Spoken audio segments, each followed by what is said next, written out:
Halo kawan maritim, jumpa lagi di Kabar Maritim Museum Maritim Indonesia. Semoga semua kawan maritim sehat selalu.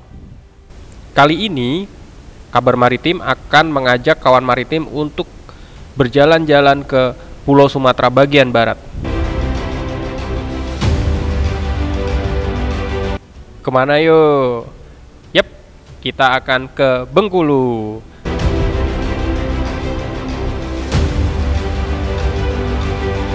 Kisah Pelabuhan Bengkulu ini sangat menarik kawan maritim, karena pelabuhan dan kota Bengkulu ini awalnya dibangun oleh pemerintah Inggris, tapi kemudian dialihkan ke pemerintah Hindia Belanda. Kok bisa sih? Yuk kita simak bersama kisahnya hari ini.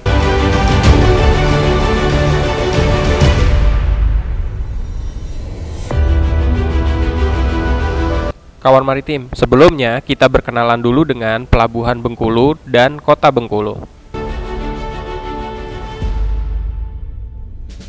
Pelabuhan Bengkulu dikenal juga dengan Pelabuhan Pulau Bae.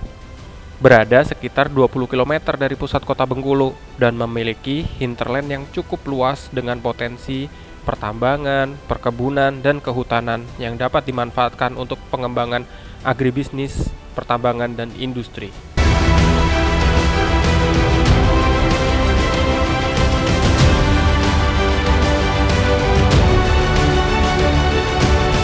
Pelabuhan Pulau Bae terletak di Teluk Pulau atau lebih dikenal Teluk Selebar, yang dahulu merupakan pintu masuk kapal-kapal asing yang ingin menjalin hubungan dagang dengan kerajaan Silebar.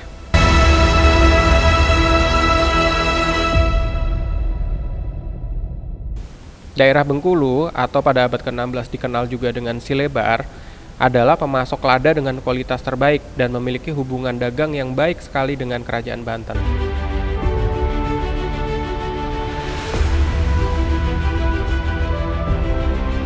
Kawan maritim, sebelum abad ke-16, di daerah Bengkulu banyak sekali kerajaan-kerajaan yang berdiri seperti Kerajaan Sungai Serut, Kerajaan Selebar, Kerajaan Petulai, Kerajaan Balai Bantar, Kerajaan Sikiris, Kerajaan Marauriang, dan kerajaan-kerajaan lain. Mereka adalah negara vasal dari Kesultanan Banten.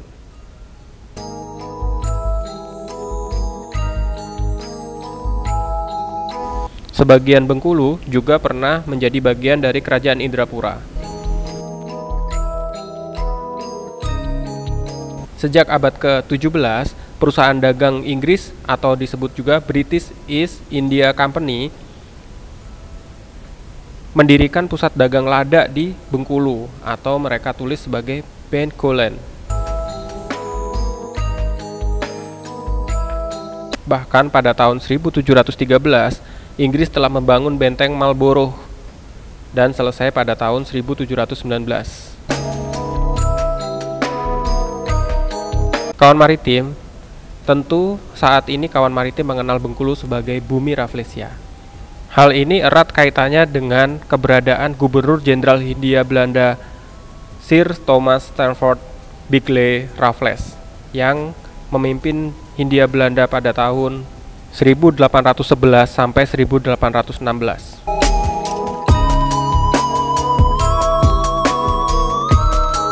Pada masa Gubernur Raffles inilah Bengkulu ditukar dengan Singapura.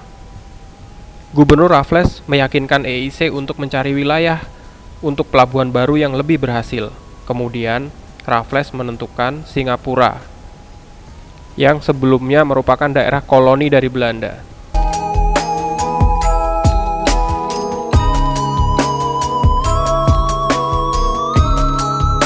Pendudukan Inggris di Bengkulu berakhir pada tahun 1825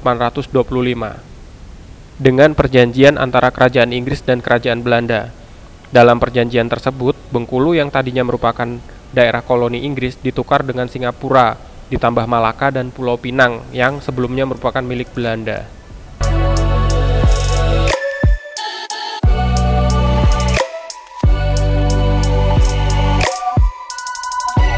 Kawan maritim, untuk mengenang pertukaran tersebut, pemerintah Singapura kemudian menamakan salah satu jalannya menjadi Bencoolen Street. Begitu pula di Bengkulu, ada sebuah desa yang dinamai Singapura.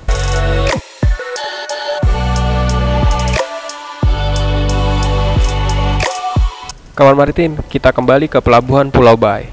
Pelabuhan Pulau Bae setelah kemerdekaan dibangun oleh pemerintah Indonesia. Pembangunan Pelabuhan Pulau Bae direalisasikan pada tahun 1979 hingga 1984.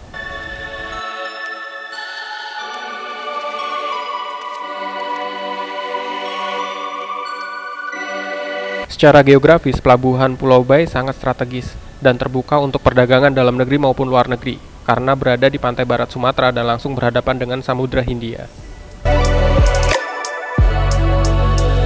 Kini, Pelabuhan Pulau Bae memiliki 4 dermaga besar, yaitu Dermaga Samudra, Dermaga Nusantara, Dermaga Nusantara 1, dan Dermaga Lokal, yang masing-masing memiliki fungsi untuk curah kering, curah air atau general kargo, peti kemas, dan kapal perintis.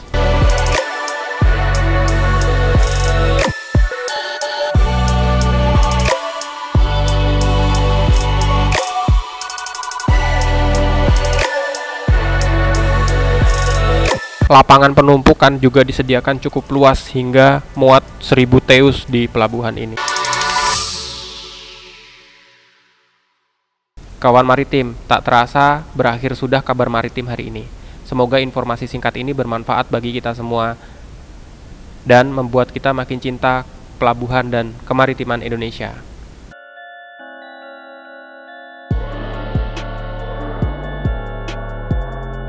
Sampai jumpa lagi. Aku, kamu, cinta maritim. Kawan maritim.